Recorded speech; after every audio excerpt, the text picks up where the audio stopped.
Think about a toy you loved when you were small. Do not pick the best toy. Pick the one that appears in your mind without effort.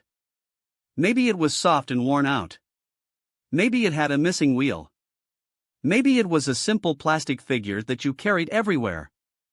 When you loved it, you did not need reasons. You did not check reviews. You did not compare it to other toys. You just felt a pull. You reached for it the way you reach for comfort. And if someone asked you why, you might have shrugged and kept playing. That kind of love is simple. But it is also powerful. Because inside that simple love, something was happening. You were building yourself. Not with serious plans, but with play. Not with big speeches, but with small choices. You were learning what it feels like to explore. What it feels like to try. What it feels like to fail and try again. And then, without noticing, many of us grew up and left that part behind. We did not decide to leave it. We just slowly traded it for other things. We traded it for being correct. For being efficient. For being mature. For being impressive. And one day we wake up and realize we are good at finishing tasks, but not always good at feeling alive. This is the quiet problem. Not that we have no fun at all, but that we forget play is not only for children. Play is a way of being. It is a way of moving through the world with curiosity. And curiosity is not childish. Curiosity is oxygen. Without it, life can feel flat, even if it looks successful from the outside. The context is simple. As kids, play happens naturally. You do not have to schedule it. You do not have to earn it. You do not have to justify it. You can spend 10 minutes making a tiny world out of blocks. You can talk to a stuffed animal like it is your best friend. You can pretend a cardboard box is a spaceship. A child does not need a reason to enter that world. But adults often do. Adults ask, what is the point? Adults ask, is this useful? Adults ask, will this help my future? Adults often treat time like a budget that must produce results. So play becomes something we do only after everything else is done. And everything else is never done. That is why play disappears. Not because we hate it, but because we keep delaying it. We tell ourselves, later. After the exams. After the project. After the promotion. After the move. After the stress is over. But the stress does not end. Life keeps arriving. And if play depends on life being calm, it will not happen often. The first insight is the surface one. Play creates joy, and joy is not a luxury. Joy is fuel. When you play, your mind opens. You notice details. You feel time differently. 10 minutes can feel full. You laugh more easily. You feel less trapped by rules. Even if you are still an adult with real problems, something in you becomes lighter. You can see this in small everyday scenes. A person doodling on the side of a notebook and suddenly smiling. A parent getting on the floor to build something with their child and forgetting their phone for a moment. Someone trying a new recipe and not caring if it looks perfect. A group of friends playing a simple game and laughing at nothing. These are not big moments. But they change the texture of a day. And the strange thing is that we often treat these moments like they are extra. Like they are rewards. But they are closer to maintenance. They keep the inner system working. Without joy, even good things can start to feel heavy. A job can feel like a cage. A relationship can feel like a duty. A routine can feel like a loop with no meaning. Play breaks the loop. It gives a small taste of freedom. And that taste matters more than we admit. Now the second insight is the hidden assumption. Many adults carry an unspoken belief that play is childish, or that play is unproductive, or that play is a distraction from real life. This belief is strong. It hides inside words like serious, responsible, professional. It shows up when someone says, I do not have time for that. It shows up when someone feels embarrassed to dance in public, or to sing, or to try something new in front of others. Because play includes risk. Not dangerous risk, but emotional risk. The risk of looking silly. The risk of not being good at something. The risk of failing in a visible way. Children do not fear this as much. They fall, they laugh, they try again. Adults fear it because adults have learned to protect their image. Many of us were trained to avoid mistakes. To get good grades. To be correct. To not waste time. So play can feel like a threat to identity. If I play, I might look foolish. If I play, I might lose control.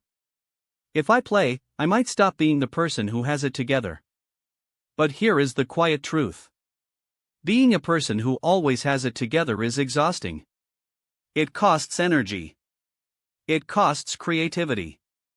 It costs softness. And it can even cost closeness with other people. Because play is also how humans connect. When you play, you show your real self. You show your imperfect self. And that is what builds trust. Think about how friendships start. Often they start with shared jokes. Shared games. Shared silly moments. A sense of adventure. Not a list of achievements. Not a serious plan. Play is social glue. It is also inner glue. It holds your own identity together when life feels too hard. Now the third insight is a structural pattern. We become what we practice. This is not a big mystery. It is visible in daily life. If you practice rushing, you become a person who rushes. If you practice worrying, worry becomes your default setting. If you practice comparing yourself to others, comparison becomes the lens you cannot remove. And if you never practice play, play feels far away, like a language you once spoke but forgot. This is why many adults say, "I am not a playful person." But that is often not true. They are not a playful person right now. Because their days are not built for it. Their habits are not built for it. Their environment is not built for it. Their body is tense. Their mind is busy. Their attention is scattered. So play does not appear, not because the playful person died, but because the playful person has no space to breathe. This pattern also explains why play can feel scary at first.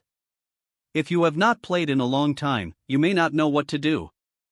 You may pick up a pencil and think, "What should I draw?" You may pick up a guitar and feel clumsy. You may try a simple game and feel awkward. This is normal. It is the feeling of re-entry. Like walking into a room you have not visited in years. The dust is not proof the room is gone. It is proof you have been away. And the good news is that the room can be cleaned. Not with force, but with gentle repetition. Now the reframing is this. Play is not only something you do. Play is how you grow. As a child, play helped you become an adult. But as an adult, play helps you stay human. It helps you stay flexible. It helps you stay curious. It helps you stay brave in small ways. Because play is practice for change. In play, you try something without knowing the outcome. You explore without needing a perfect plan. You adjust when something does not work. That is exactly what adult life demands. Adult life is full of things you cannot control. Health changes. Jobs change. Relationships change. Plans break. If you are too rigid inside, these changes can crush you. But if you have a playful mindset, you can bend. You can adapt. You can say, "This is hard, but I can still explore what is possible." This is not naive. It is resilient. Play is not ignoring reality. It is meeting reality with a wider set of tools. Now apply this to daily life in a simple way. You do not need to turn your life into a non-stop adventure. You do not need to buy new toys. You do not need to force yourself to be cheerful. Start with one small pocket of play. A pocket you can actually keep. For example, take 5 minutes and make something with your hands, with no goal. Fold paper. Sketch shapes. Build something small. Try a quick puzzle. Make a silly voice while reading a story to a child. Or if you are alone, read a page of a novel in a funny tone. Just for yourself. Or take a walk and pretend you are a visitor in your own neighborhood. Notice textures on walls. Notice the shape of trees. Notice how light sits on the ground. That is play too. It is playful attention. Another practice is to turn a normal task into a small experiment. When you cook, try one new spice. When you write a message, try one new kind sentence. When you work, try a different order of steps and see how it feels. These are tiny adventures. They do not change your whole life, but they change your posture toward life. They train your brain to stay open. Also, consider how you speak to yourself. Adults often use harsh language inside. You should be better. You are wasting time. You are behind. That voice kills play. Because play needs safety. So try a different inner voice. Try saying, "Let me try. Let me see. Let me explore." If it fails, it is only information. That is the voice children use naturally. And it is the voice adults can relearn. Now the optional deepening is to notice what play protects in you. Play protects wonder. Wonder is the ability to be moved by small things. A smell. A sound. A color. A pattern of rain on a window. When people lose wonder, life can feel gray. Even happy events can feel distant. You might go on a trip and still feel empty. You might achieve something and still feel nothing. This is not because you are ungrateful. It is because your inner system is tired. Play can slowly reopen wonder. And wonder can slowly reopen gratitude. Not the loud kind of gratitude people post online, but the quiet kind that makes you feel, "I am here, and this matters." Play also protects courage. Not dramatic courage, but everyday courage. The courage to start. The courage to be a beginner. The courage to be imperfect.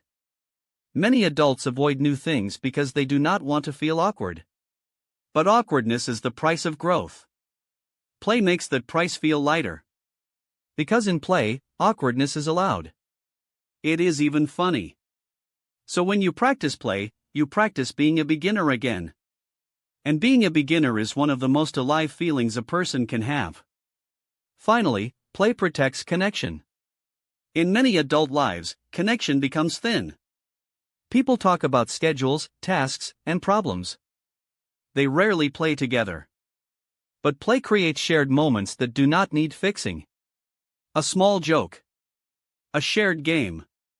A silly challenge. A story told with dramatic voices.